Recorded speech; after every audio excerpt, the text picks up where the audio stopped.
13장 말씀의 내용도 계속적으로 서로 다른 두 길에 대한 설명을 덧붙여 줍니다. 우리에게 한번 주어진 인생의 흐름을 어떻게 살아야 될까, 또 그렇게 살면서 결국 우리가 어떠한 결과를 맞게 될 것인가 하는 그러한 계속된 가르침을 우리가 살펴볼 수 있습니다. 이 13장의 내용에서는 어떤 소원을 품고 그 소원을 이루어가는 일들에 대해서, 또 재물에 관한 몇 가지의 지혜로운 그런 조언들이 또 함께 있고, 또 지혜 그 자체에 대한 강조는 계속되고 있다라는 것을 우리는 살펴볼 수 있습니다. 무엇보다도 우리의 지혜로운 삶의 시작은 항상 하나님의 말씀, 또 교훈이나 훈계의 귀를 기울이는 것으로 시작되고 있음을 먼저 우리에게 기억나게 해줍니다. 본문 1절 말씀에서 이렇게 시작하죠. 지혜로운 아들은 아비의 훈계를 들으나 거만한 자는 꾸지람을 즐겨 듣지 아니하느니라, 이렇게 말합니다. 지혜로운 아들은 아비의 훈계를 듣는다, 이렇게 표현하면서 지혜로운 삶의 시작은 그 훈계를 듣는 일들에 있다라고 말하는 것입니다. 행여나 또 잘못된 그릇된 길을 걸어갈 때에는 또 징계를 통하여서 그러한 말들 혹은 꾸지람이라고 하는 이런 말들에 대해서도 언제나 듣고서 그 걸음을 고쳐가고 지켜가는 그런 사람이 이런 지혜로운 삶을 살아갈 수 있음을 가르쳐 줍니다. 10절 가서도 한번 보시면요, 이렇게 말씀합니다. 교만에서는 다툼이 일어날 뿐이다. 하지만 권면을 듣는 자는 지혜가 있다, 이렇게 말씀하죠. 또 13절 가서도 보면 이렇게 말합니다. 말씀을 멸시하는 자는 자기에게 패망을 이루고 계명을 두려워하는 자는 상을 받느니라. 말씀을 멸시하는 자에게 다가오는 것은 패망이다. 하지만 계명을 두려워하는 자는 상을 얻게 된다, 이렇게 말씀하죠. 14절에서도 지혜 있는 자의 교훈은 생명의 샘이다, 이렇게 말합니다. 생명이 흘러나오는 원천, 이렇게 뿜어져 나오는 그런 샘에 비유해서 지혜 있는 자의 교훈. 그래서 우리의 삶 속에서 무엇보다도 중요한 것은 끊임없이 교훈과 때로는 꾸지람과 또 가르침, 교훈, 이런 것들을 언제나 듣는 것으로부터 우리의 삶이 시작된다라는 것을 가르쳐 주고 있습니다. 그러면서 지혜로운 자로 이 땅에 사는 동안에 마음에 소원하는 바가 있죠. 우리의 인생에 대한 계획이 있고 바람이 있고 갈망이 있고 무엇인가 이루고자 하는 삶의 목표점이 있습니다.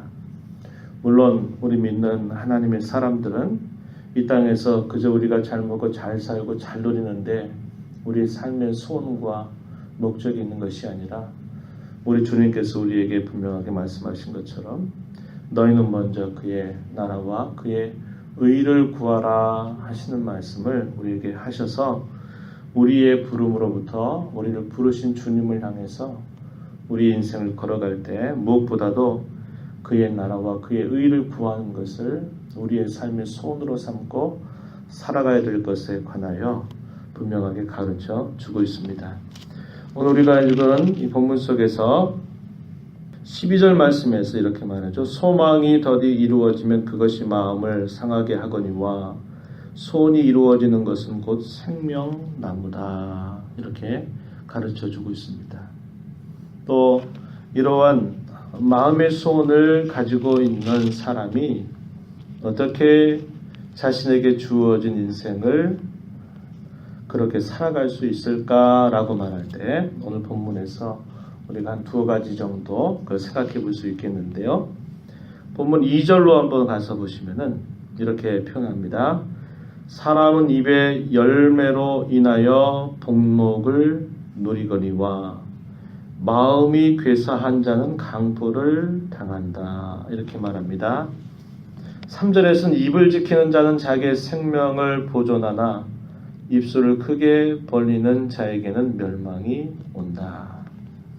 우리가 어떻게 말을 하느냐 하는 것이 대단히 중요하다라는 겁니다. 똑같은 일을 겪으면서 어떤 사람은 그 겪는 일에 관하여서 부정적인 시각과 또 그에 대한 원망과 불평을 뿜어내는 사람들이 있습니다. 왜 나에게는 이런 일이 있고 도대체 이게 무슨 일이냐고 하면서 그런 일 자체에 대해서 받아들이지 못하고 또 불평하고 원망하는 말을 쏟아내고 그러한 일 속에 나는 뭔가 될 수 없다, 못한다 이런 부정적인 말들을 사용할 수도 있고 똑같은 상황을 겪는 사람이 그런 똑같은 상황을 바라보는 시각 자체가 달라지게 되면 그가 말하는 것 자체도 달라지게 되는 겁니다. 비록 이러할지라도 하나님 언제나 나와 함께 하시는 분이고 이 모든 일들은 하나님의 계획 속에 있는 일이고 하나님 인연이 도우시도록 나를 인도해 주실 것이다 라고 하는 이런 말을 하고 또 주어진 여러 가지 일들 속에서도 하나님이 필요하셔서 내가 비록 지금 내게는 잘 이해가 되지 않고 받아들이지 않는다 하더라도 하나님께서 선하신 계획이 있으니까 내게 이런 일을 주시는 거겠지 이렇게 믿고 잘 될 거라고 하나님이 더 좋은 것들을 예비하신다고 말하는 사람에게 그에게 주어지는 삶의 결과가 달라진다라는 것입니다. 2절에서도 우리가 읽었던 것처럼 사람은 입의 열매로 그의 입을 통해서 어떻게 말을 하고 어떻게 그것을 표현하느냐에 따라서 복을 누린다라고 말합니다.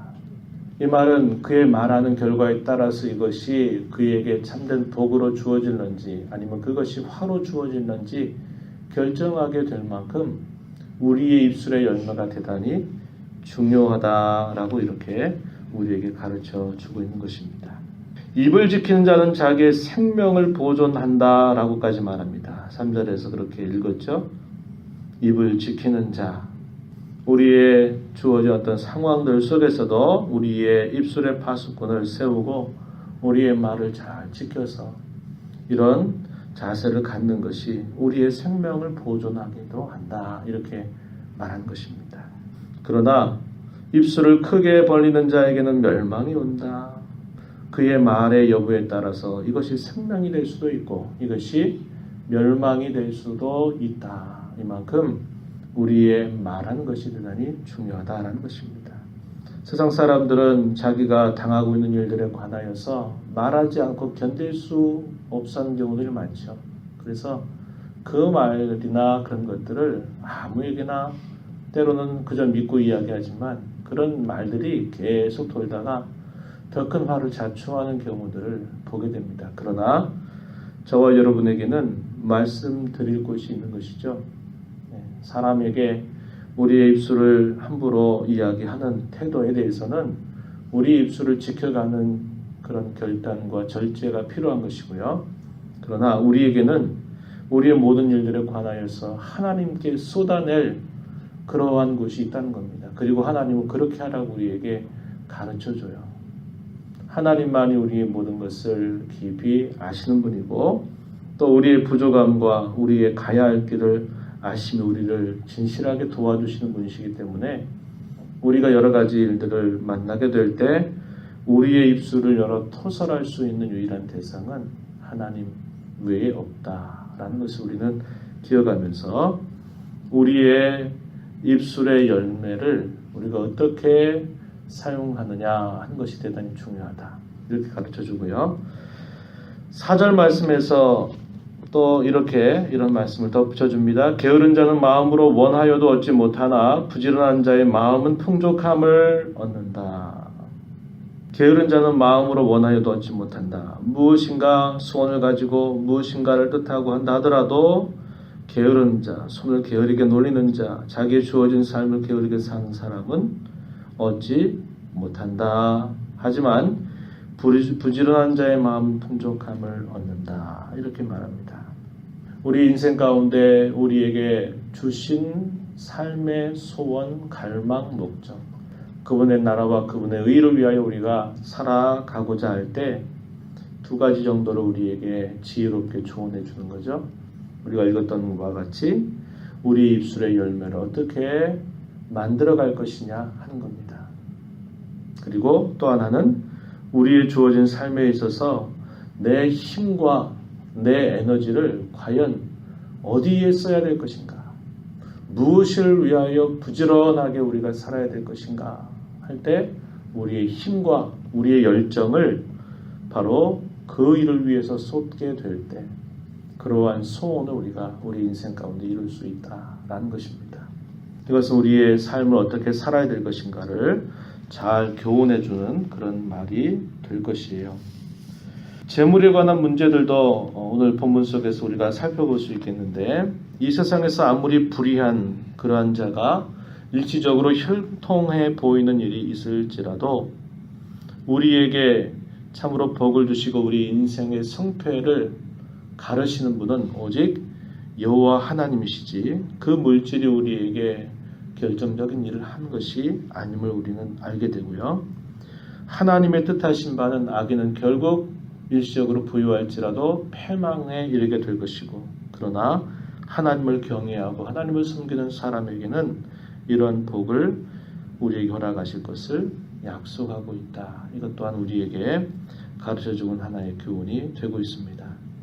오늘 하루를 살면서 우리 남은 인생의 걸음을 우리가 살아가면서 무엇보다도 우리의 마음의 소원이 하나님의 마음의 소원과 함께 같아서 이 땅에 살면서 어찌하든지 그분의 나라를 살아가는 백성답게 하나님의 나라를 구하고 그분의 뜻이 하늘에서 이루어진 것처럼 이 땅에 이루어지기를 소망하는 자로 살아가면서 우리의 입술의 열매를 잘 만들어가는 것과 우리의 힘과 우리의 에너지를 이 나라를 위해서 힘써 사용하면서 살아가는 그런 삶이 되기를 가르쳐 주고 있는 것입니다.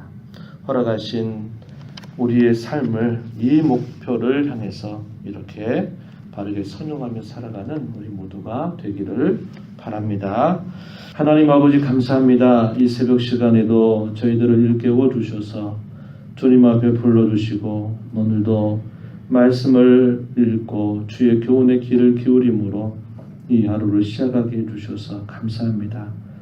지난밤 또 지난날 있었던 모든 일들을 다 잊게 하시고 오늘도 새로운 날 허락하셔서 새로운 마음과 다짐과 결심을 가지고 주님 앞에 살아가는 저희 모두가 되도록 인도하여 주시옵고 이 땅에 사는 동안 저희의 마음의 소원과 관심이 하나님의 소원과 관심에 일치하는 그러한 목표를 가지고 살아가게 하시고 우리 입술의 열매를 통하여서 하나님 저희들이 하나님 앞에 그러한 삶을 살 뿐만 아니라 우리에게 주어진 삶의 여러 기회들을 우리의 힘과 우리의 에너지 우리의 그것들을 사용하여서 하나님을 위하며 살아가는 복된 저희들의 삶이 되도록 도와주시옵소서.